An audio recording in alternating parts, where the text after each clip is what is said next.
반갑습니다. 처음 뵙겠습니다. 아무 문제 없습니다. 당신이 나이며 최고입니다. 교당이 나이며 최고입니다.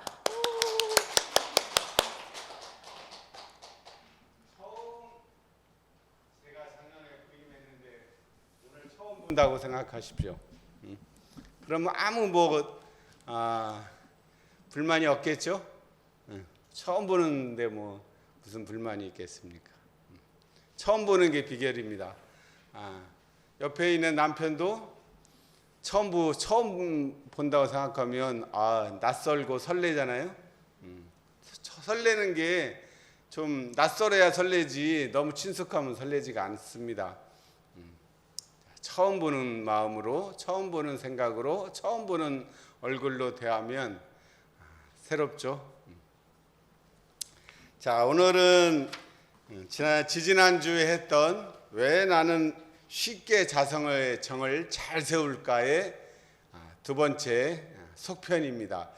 원래 1편보다 2편이 보통 재미가 없다고 그러는데 오늘은 그 속살을 깨는 시간이 될 것입니다. 자, 우리 지난번에 복습을 잠깐 해보면 뭐 했죠? 1편이 뭐 했죠? 왜 나는 쉽게 자성의 정을 잘 세울까? 그 첫 번째가 생각 안 나죠? 생각 안 나는 게 정상입니다. 생각 나는 사람은 진짜 이제 인연 공부를 잘하는 사람이고 생각 안 나는 사람이 보통 평범한 사람입니다. 자, 요가 생각 안 나나요? 네, 요가 하면 생각나죠? 자, 요가 할 때 어떻게 하라고 그랬어요? 늘리려면 요가를 점점 잘하려면 몸에 힘을 빼고 어떻게 해야 돼? 괜찮아. 그러니까 달래가면서 조금씩 나아갈 때 그 요가를 우리가 자기 몸을 잘 다스릴 수 있는 비결이 거기에 있다고 했습니다. 자, 그랬듯이 마음도 어떤 경계가 생겼을 때 힘을 빼고 거기에 과도한 힘을 주니까 몸에 이제 이상이 생기기 때문에 일단 뭐 어떤 경계든 힘을 빼고 괜찮아 자기가 자기를 위로할 때 새로운 출발을 할 수가 있다고 말씀드렸습니다. 여기까지는 복습이었고요. 자, 이번에는 그러면 더 이제 직접적인 더 쉬운 방법을 오늘 같이 공부하고자 합니다. 자, 첫 번째는 뭐라고 쓰여 있나요? 입꼬리 올리는 겁니다. 입꼬리 올리기. 입꼬리가 어디예요? 여기가 입꼬리죠. 입의 꼬리를 올리는 거죠. 한번 올려 보십시오. 올라가나요? 이 마스크를 써가지고 요즘 그게 확인을 잘 안 되네요. 자, 입꼬리를 살짝 올리는 건데 입꼬리가 잘 안 올라갑니다. 평소에 이게 올리는 연습이 돼서 얼굴의 근육에 이완이 돼야지 올라가는데 입을 항상 입꼬리가 이렇게 가만히 있으면 원래 내려가 있어요. 특히 우리 몽골리안들은, 한국 사람들은 다 입꼬리가 가만히 있으면 이렇게 내려가 있습니다. 그래서 내려가 있으면 어때요? 화난 것 같죠? 화난 것 같든가 아니면 뭐 싸우려고 할 때 그런 모습이 보통 우리나라 사람들의 모습인 것 같아요. 저도 그랬어요. 저도 그전에는 가만히 있으면 너 어디 아프냐? 무섭다. 그런 얘기도 많이 들었거든요. 그러니까 이거는 순전히 연습하기 나름입니다. 그래서 왜 그러면 뭐 입꼬리를 올리고 이런 얘기를 하냐? 공부가 표정에서 드러나야 된다는 거죠. 그래서 원래 대종사님께서 뭐라고 그랬어요? 나이 40이 되면 해야 될 일이 뭐예요? 전도품 1장에서는 뭐라고 그랬어요? 자기 얼굴에 자기가 책임을 지라고. 그거는 대종사님 얘기가 아니고 링컨의 얘기고요. 대종사님은 죽을 보따리를 잘 챙기라고 그랬죠. 나이 40이 되면 조만의 차이가 있지만은 죽을 보따리를 챙겨야 되고, 서양에서 그 링컨 대통령은 나이 40이 되면 자기 얼굴을 자기가 책임을 져야 된다고 그 말씀을 하셨습니다. 그래서 입꼬리를 올리는 게 비결이다는 거죠. 표정에서 표정을 부드럽게 가지면 마음이 싸나워질까요? 부드러워질까요? 당연하게 부드러워집니다. 마음이 또 부드러워지면 표정도 부드럽지만 일단 눈에 보이는 것부터 거꾸로 한번 접근을 하면 훨씬 더 공부가 사실적이 될 것 같아요. 그리고 공부를 이렇게 우리가 좀 관념적으로 생각으로 많이 하잖아요. 근데 몸을 통해서 몸으로 익히는 게 훨씬 쉽다는 거예요. 벌써 생각해 보십시오. 지난번에 그 쉬운 방법으로 몸에 힘 빼고 괜찮아 그 방법을 알려줬는데 거의 다 잊어버리잖아요. 그러니까 생각은 원래 잊어버리게 돼 있어요. 안 잊어버리면 그 하루에 오만 생각들이 계속 반복이 되면 이 감당하기 힘들기 때문에 몸이 잊어버리게 만들었으니까 뭐 잊어버리는 것을 당연한 겁니다. 근데 이제 몸으로 익히는 것들은 희한하게 안 잊어버려요. 자전거 한번 배워놓으면 뭐 10년 안 탔다고 그래서 자전거 못 타지 않죠. 몸으로 한 것은 그냥 저절로 이 뼈와 이 뇌에 이 신경에 다 저장이 돼 있어요. 그러니까 마음 공부도 몸으로 익히자는 거죠. 몸으로 딱 습관이 되게 만들면 그냥 생각하지 않아도 저절로 될 수 있을 때까지 하기 위한 방법을 제가 찾다 보니까 야 그러면 입꼬리를 올리면 되겠네. 보면 웃는 사람들 보면 얼굴이 늘 이렇게 입꼬리가 올라가 있더라고요. 그러니까 또 뭐 제가 또 우리 정토 자랑하면 우리 정토가 그 입꼬리가 늘 올라가 있어요. 늘 웃는 얼굴이요. 그래갖고 저는 보면 안 웃는 얼굴이야 그래서 똑같이 같은 환경 뭐 집안 환경 똑같잖아요. 근데 나는 맨날 스트레스 받고 힘들고 맨날 이 찡그리고 있는데 우리 정토는 보면 맨날 웃고 있어요. 그래서 당신은 맨날 이렇게 웃는 얼굴이냐 그러니까 그 뭐라 그랬는가 아주간에 그냥 그래도 연습을 했다고 그러더라고요. 그리고 젊을 때부터 감사생활을 하면서 얼굴을 웃는 연습을 많이 해가지고 늘 웃는 얼굴이더란 말이에요. 그 얼굴만 웃는 게 아니라 웃고 있으니까 말도 늘 예쁘게 하죠. 얼굴은 웃고 있는데 말 믿기 하기 힘들잖아요. 거꾸로. 그러니까 웃음 입꼬리 하나 올리게 되면 표정이 달라지고 말투도 달라지고 그러면 당연히 이 삶이 달라지지 않겠습니까? 그래서 입꼬리를 올리는 것을 제가 이제 저는 그래서 연구를 잘하잖아요. 그래서 연구를 해봤어요. 그랬더니 그래서 입꼬리 올리려고 뭐 많이 이제 연습해가지고 어느 정도 됐는데 더 좋은 더 쉬운 방법이 없을까? 그 또 어느 날 연구를 또 그 생각이 들어서 가만히 이제 웃고 있는 제 모습을 몸 동작을 잘 관찰을 해봤어요. 이렇게 웃고 있으니까 보니까 어금니가 요거 닿고 있네. 이거 한번 해보세요. 입꼬리 이렇게 올리고 있으면 어금니 요 두 번째 어금니 여기가 서로 이렇게 맞닿고 있더라고요. 보니까 그러네. 그러면 거꾸로 의도적으로 어금니만 살짝 맞닿게 하면 입꼬리 살짝만 올리면 되겠구나 하는 생각이 들어서 그걸 보고 해봤더니 되는 거예요. 너무 쉽게 돼요. 그래서 살짝 이거 어렵지 않잖아요. 한번 해보십시오. 되죠? 그렇게 해가지고 이제 입꼬리를 이렇게 올리는 연습을 해서 그것은 이제 쉽게 됐어요. 그리고 입꼬리를 올리고 다시 관찰해 보면 이 혀도 당연히 이 입천장에 우리 좌선할 때 이 혀를 입천장에 살짝 이렇게 올리라고 그러잖아요. 그것도 억지로 올리려고 그러니까 힘들어요. 혀에도 힘이 들어간다고요. 근데 지금의 어금니 살짝 다물고 입꼬리 올리고 그러면 혀가 갈 곳이 거기밖에 없어요. 그럼 자연스럽게 돼야 이게 좌선할 때도 이게 억지로 하는 게 아니라 그냥 저절로 되는 포즈였구나. 그걸 알았어요. 그러니까 몸에 힘 빼고 괜찮아 그건 경계 당했을 때 그렇게 이제 기본적으로 하고 이제 경계 없을 때도 늘 자기 얼굴을 입꼬리를 늘 올리는 연습을 늘 하는 거죠. 한번 마스크를 썼지만 한번 해보십시오. 자, 입꼬리 어금니를 살짝만 다물면 다물고 입꼬리에 살짝 힘주면 올라가죠. 자, 마스크를 쓰면 좋은 점이 또 하나 있어요. 자, 안 보이니까 입을 살짝 벌려도 아무 문제 없겠죠. 응? 싱크로나이즈인가? 수영하는 올림픽 하는 거 보셨죠? 그 사람들 입 벌리고 해요? 입 다물고 해요?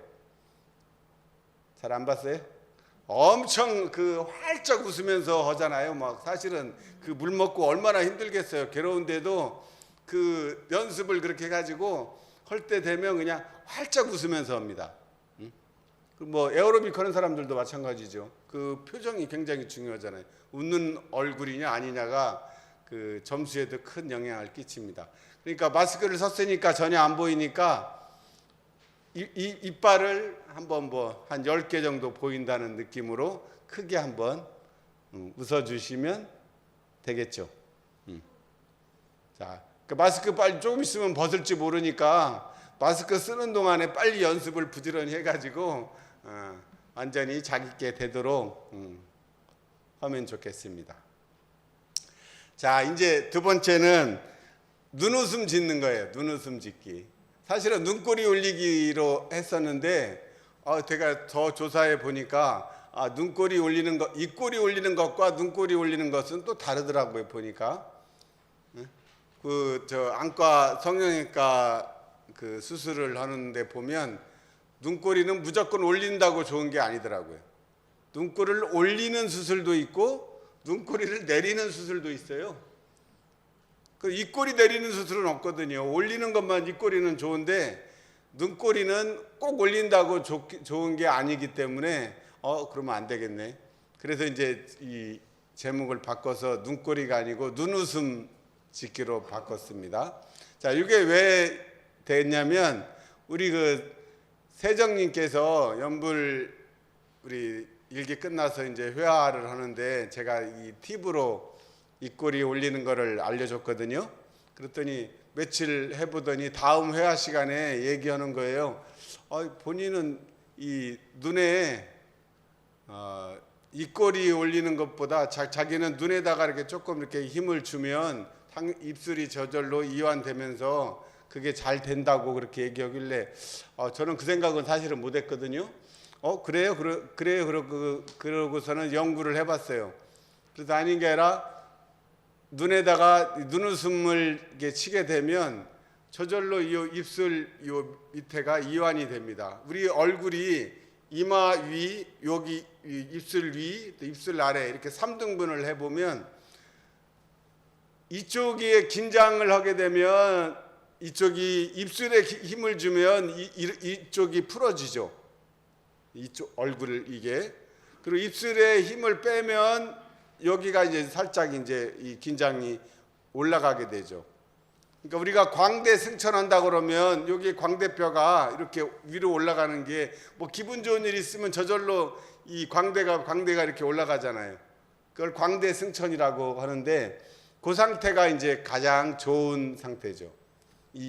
입술이나 위가 힘을 들어가면 안 이쁜 상태가 되고 요 부분이 이 광대뼈가 위로 올라가야 이 피부가 이렇게 중력의 힘으로 내려앉지 않고 점점 올라가게 돼서 좋아지는 상태란 말이에요.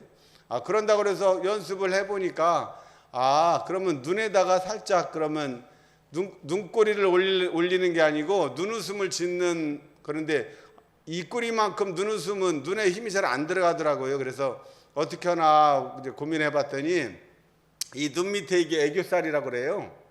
이 애교살에 힘을 살짝 의식을 하고 있는 게 눈웃음 치는 거라고 하더라고요. 그 눈웃음을 검색해 보니까 티아라의 티아라의 태연이었나? 그 가수가 제일 눈웃음을 잘 친대요. 예쁘게. 그래서 그 사진을 가만히 보니까 뭐 눈에다 힘을 주는 게 아니라 자연스럽게 이 눈 밑 애교살에다가 살짝 이렇게 의식을 주면 이게 그러면서 이제 입꼬리도 같이 올리면서 이렇게 여기다 눈에 힘을 주니까 어떻게 되겠어요? 눈 밑 애교살에다 살짝 의식을 주면 눈에 이 초점이 가운데 요 초점이 딱 맺히는 느낌? 이 느낌이 들더라고요. 그러면 말 그대로 우리가 이 초롱초롱해지는 느낌이 딱 들더라고요. 그래서 우리 그 큰딸이 그 항공 서비스 학과를 나왔어요. 그래가지고 그 스튜어디스 되는 그 훈련하면 막 엄청 그 표정이랑 이런 그걸 엄청 많이 배우잖아요.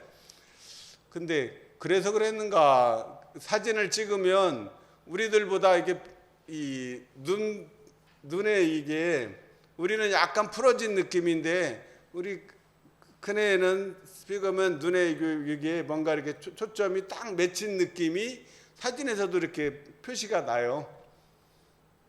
그래서 그렇게 의식을 하도록 훈련을 받는다고 그럽니다.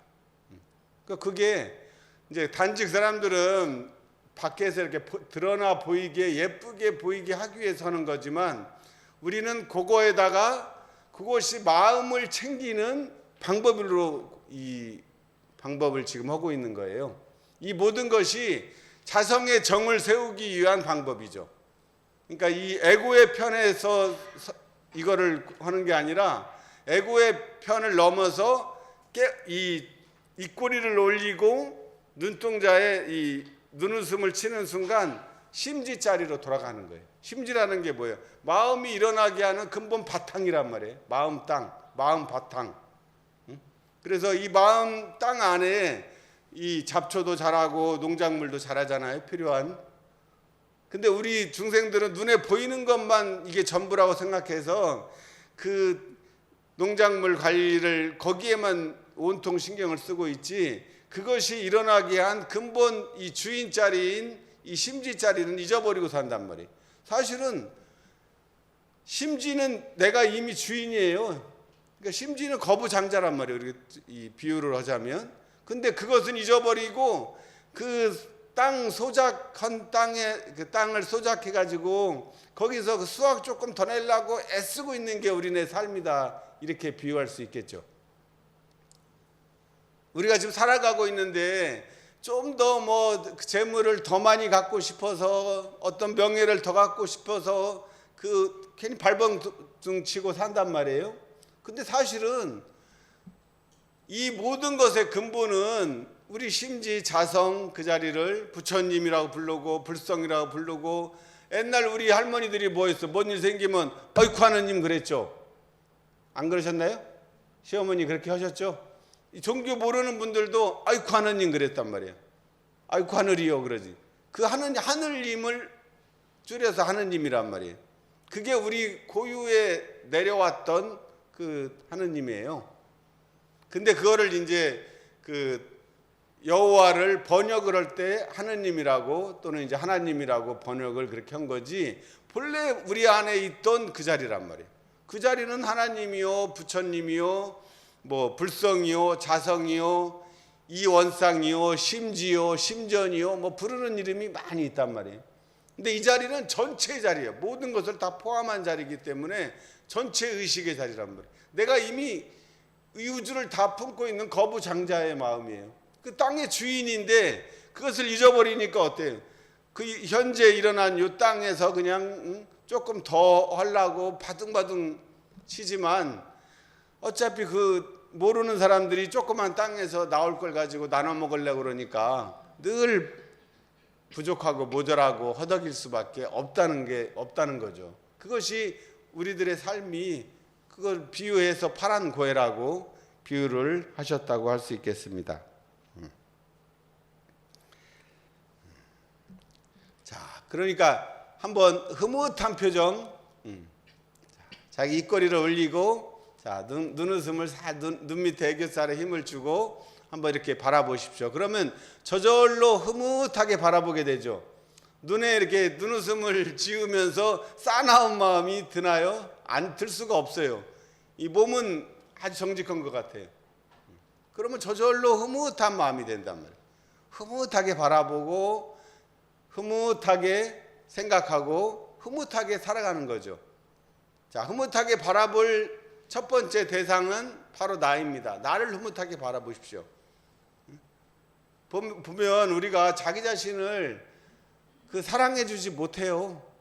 늘 자기의 부족하고 어렸을 때부터 뭐 그냥 부족하고 이렇게 막 안 돼 이런 부정적인 얘기만 듣고 자라서 그런지 자기 자신을 흐뭇하게 보지 못합니다. 자기 자신을 따뜻하게 보지 못해요. 자기 자신에게 점수를 너무 박하게 줘. 100점 만점에 자기 자신을 몇 점을 주겠습니까? 자, 나는 지금 몇 점짜리야? 자, 100점 만점에 자, 자기만 속으로 한번 해보시죠. 자, 100점 만점에 자, 몇 점이에요? 여원님 몇 점? 90점. 예, 우리 또 문사님은 몇 점이십니까? 이거 우리 자존감이 다 10점은 근데 왜 부족하네? 채우려고? 그것도 뭐 좋은 생각입니다. 자, 근데 보통 사람들 물어보면 보통 60점? 어떤 사람은 그 원대 그때 병원장님인데 몇 점이냐 그러니까 20점이라고 그러더라고요. 20점. 그 놀랬죠. 20점, 뭐 30점, 40점 막 그래. 근데 뭐 20점, 30점 주는 거야. 자기 마음이니까 그거 뭐라고 할 수는 없는데, 자, 20점을 주는 사람은 그러면 어떤 문제가 있을까요? 20점 주면서 자기가 자기를 뭐 분발하기 위해서 채찍질하면서 뭐 나아가면서 사는 사람도 있겠죠. 근데 문제는 심리적으로 보면, 자, 내가 예를 들어 내 점수가 20점이야. 그러면 내 옆에 있는 사람들한테 그 점수를 줄 때 몇 점을 줄까요? 자기보다 더 많이 줄까요? 자기보다 많이 주기 힘들어요. 보통 많이 줘야 19점 줄 거야. 예?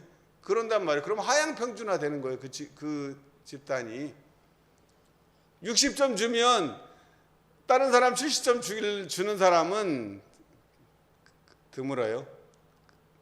그렇게 못 주겠죠? 내가 60점인데 70점 주면 아마 안 입곱게 생각할 거예요. 내가 예를 들어 100점을 주면 어떻게? 내가 100점이야.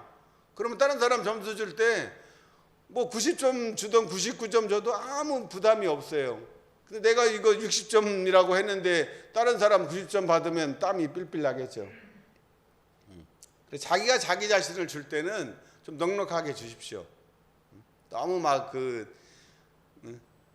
자기를 작게 주는 사람은 자학을 하는 거죠. 사실은 자기 학대입니다. 그리고 또 공부할 때 10대, 20대 때는 분발하기 위해서 또 그때는 또 상황이 다르죠.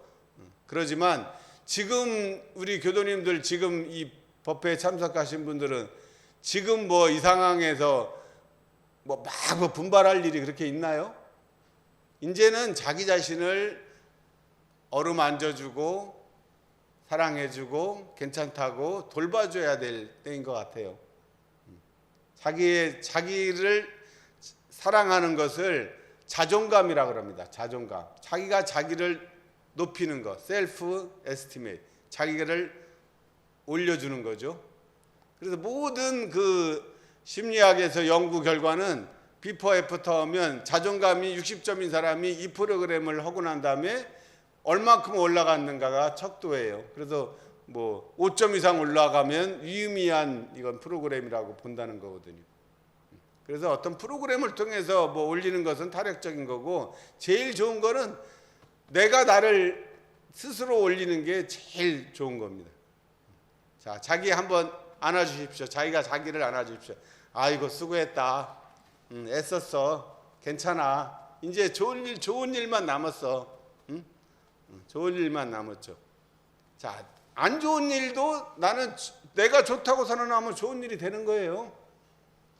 사실 좋은 일, 나쁜 일 기준이 뭐예요? 나한테 이익이 되면 좋은 일이고 당장 뭐 해가 되면 나쁜 일이라고 하는데, 길게 보면 모르죠. 어떤 것이 진짜 길게 보면 좋은 일인지는 모릅니다. 그런다 그러면 어때?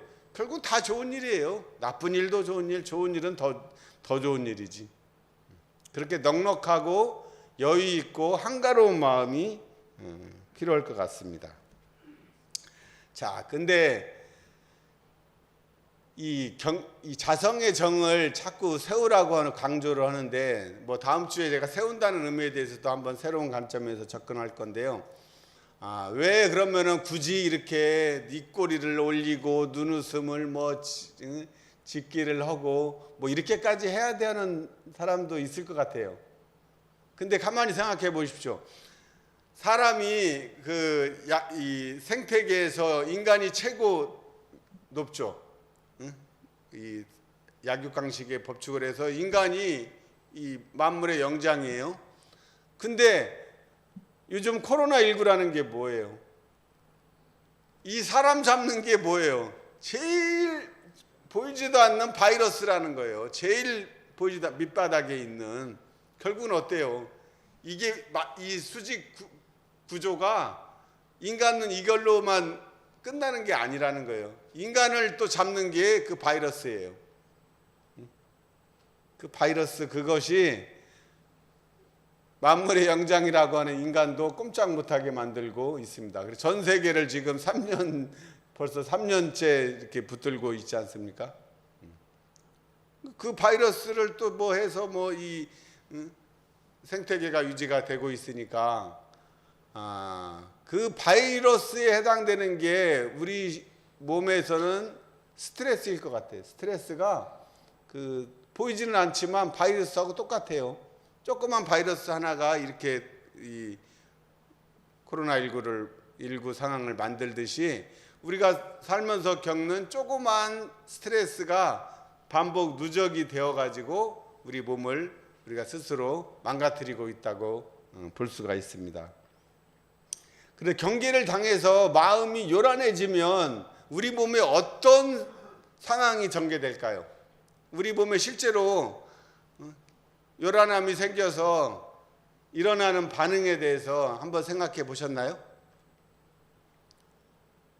제가 한번 말씀을 드려보려고 합니다. 자, 마음의 요란함이 일어난다는 것은 어떤 경계를 당해갖고 그것을 내가 스트레스로 받아들이는 순간 몸에서 어떤 현상이 생기냐면, 우리 몸에 이 뇌하수체 밑에 아주 원시 뇌에, 그러니까 아주 고대 때, 원시 시대 때부터 있던 그 뇌, 그걸 파충류의 뇌라고 그래요. 그 뇌 안에 아미그달라라는 게 있습니다. 그걸 우리말로 번역하면 편도체라고 그래요. 편도가 뭐냐면 복숭아인데 이게 좀 찌그러진 복숭아, 찌그러질 편자에 복숭아 도자에, 그래서 편도체라고 그러고, 영어로는 아미그달라라고 그럽니다. 그 아미그달라라는 요 안에 기관이 있는데, 이 아미그달라의 역할은 뭐냐면 우리 몸을 보호하게 하는 가장 원시적이고 본능적인 기관이에요.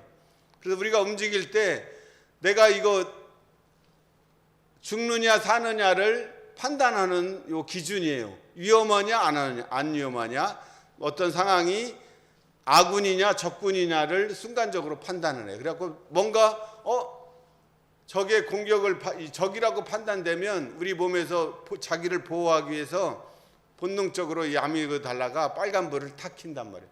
그러면 이제 그때부터 몸에서 이제 이상이 생기기 시작하는 거죠. 자, 그 아미그달라가 왜 필요하냐면, 원시 시대의 인간이라는 게 다른 동물들에 비해서 그렇게 이 힘이 센 동물이 아니잖아요. 그러니까 어때요?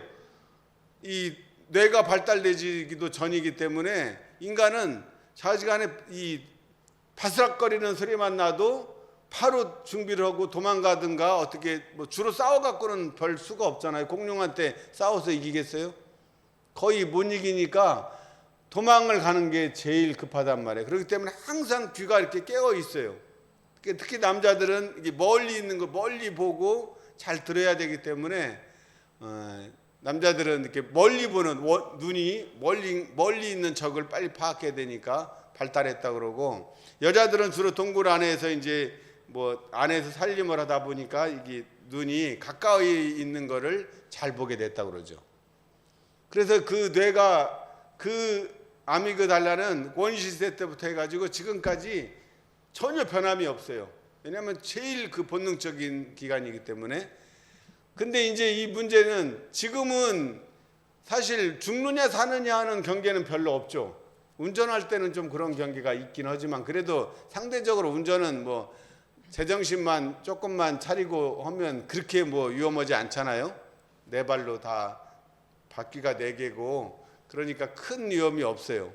그렇지만 옛날에는 굉장히 진짜 죽느냐 사느냐 하는 문제가 달려있기 때문에 그 아미그달라가 좀 과하게 발달이 돼 있는 상태예요. 그래서 지금까지 그게 남아 있어가지고 뭐 어떤 이렇게 경계를 주면 사람마다 다 달라요. 어떤 사람은 이거는 그냥 경계도 아니야 그냥 쉽게 넘어가는데 어떤 사람한테는 죽느냐 사느냐 하는 상황으로 받아들인다는 거죠.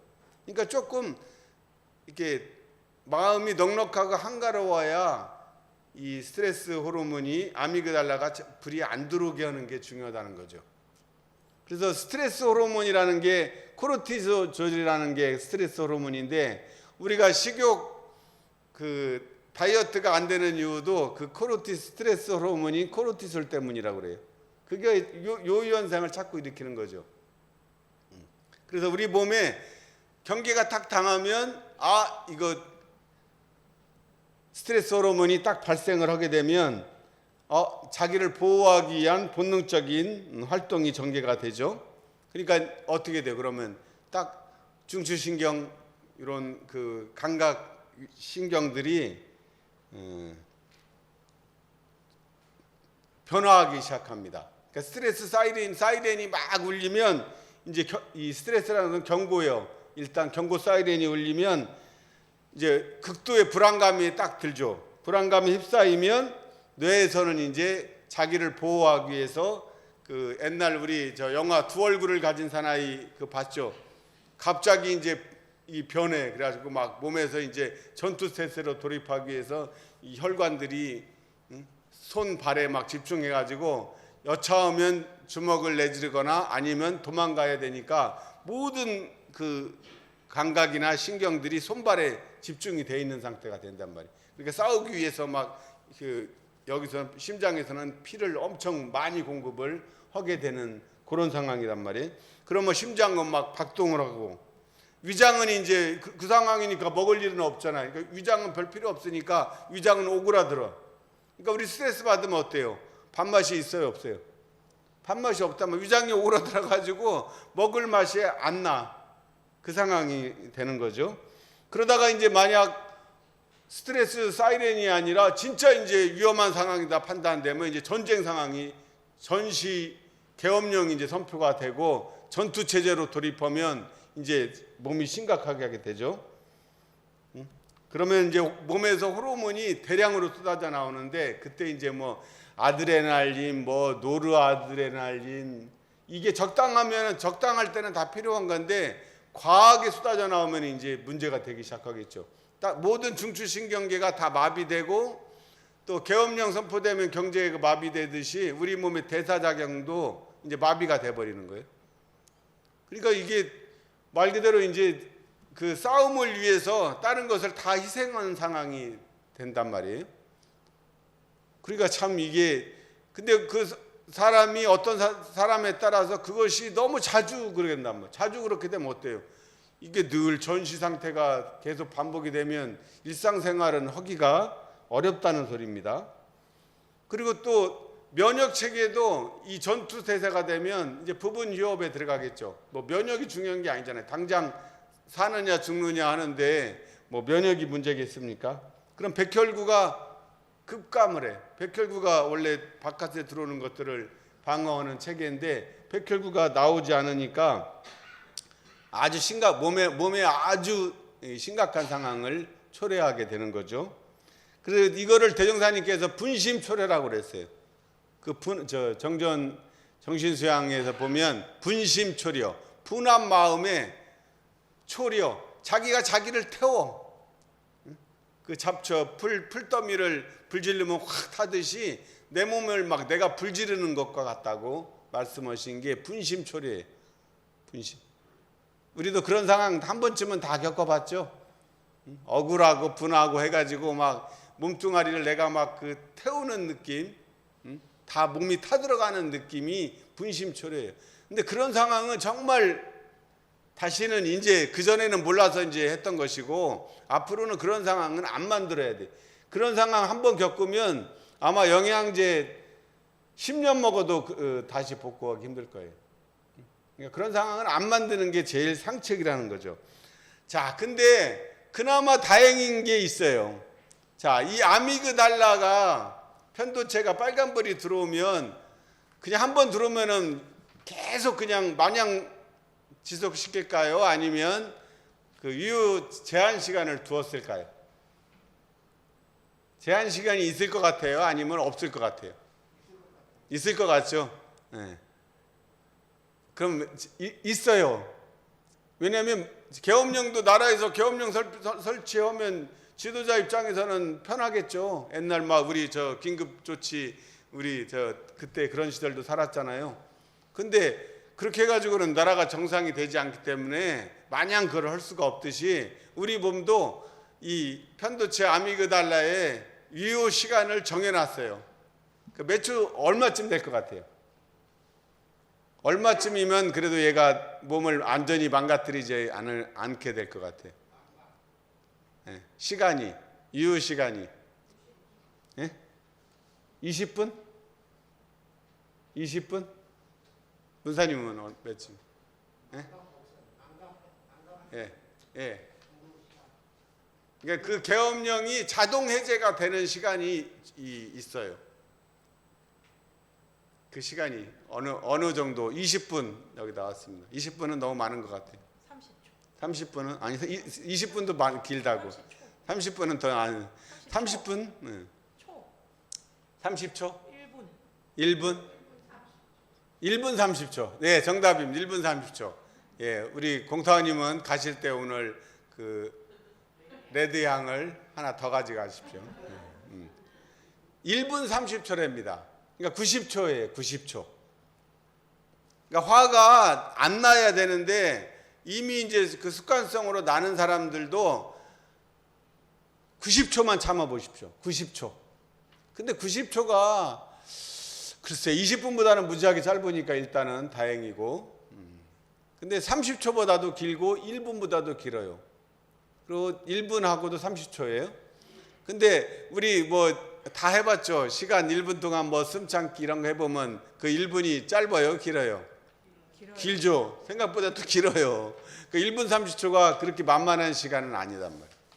근데 그냥 다른 일 열심히 막 다른 거 하다 보면 1분 30초는 금방 가죠. 예? 금방 가. 그러니까 짧기도 하고 길기도 하는데 어떻게 보면 그래도 생각보다는 짧지 않나요? 90초만 참으면 돼요. 어쨌든 90초만 기다리면 이거는 저절로 해제가 되게 돼 있어요. 자동 해제가 되는 도록 만들었기 때문에 90초를 우리가 참는 게 이게 수양이고 수행일 것 같아요. 근데 사람들이 늘 화가 나 있는 사람은 왜 그럴까요? 이 90초가 돼서 89초가 돼갖고 해제를 자동으로 해야 되는데 89초가 돼가지고 갑자기 아니 이놈이 나한테 어떻게 그럴 수가 있어 하고 또 불을 꺼지려고 하는데 또 불을 켜버려. 그러니까 어때요?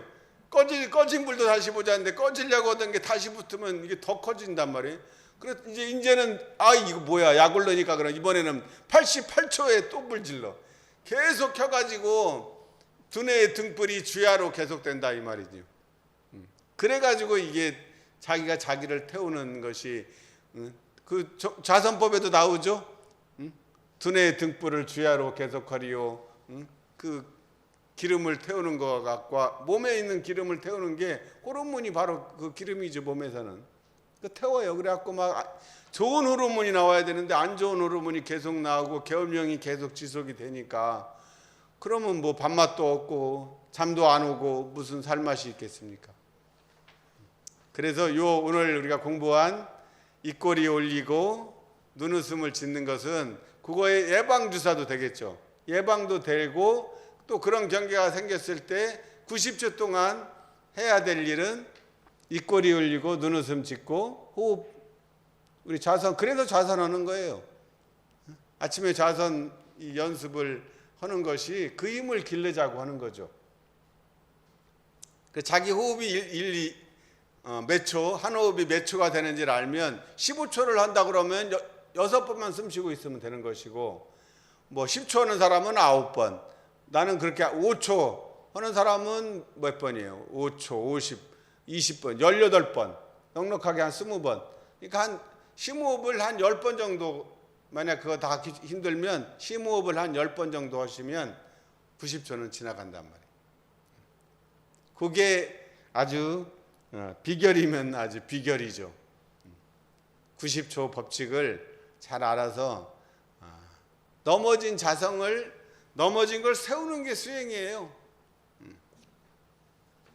그걸 다음에는 자성의 해에서 그 우리 일원상에서 내가 세운다는 의미를 한번, 일원상에서 이 안에 이 팔방 나누는 이 선이 바로 세우는 일입니다. 이게 반지름이잖아요. 반지름 세웠다 넘어졌다 세워졌다. 그게 넘어지는 거는 당연한 거예요. 그러니까 넘어진 걸 두려워하지 마십시오. 당연한 거지. 사람이 그리고 어떻게 보면 그게 수행이에요. 넘어진 걸 세우는 게 의미가 있는 거지. 넘어진 걸 세우면서 이 기술이 발달되죠.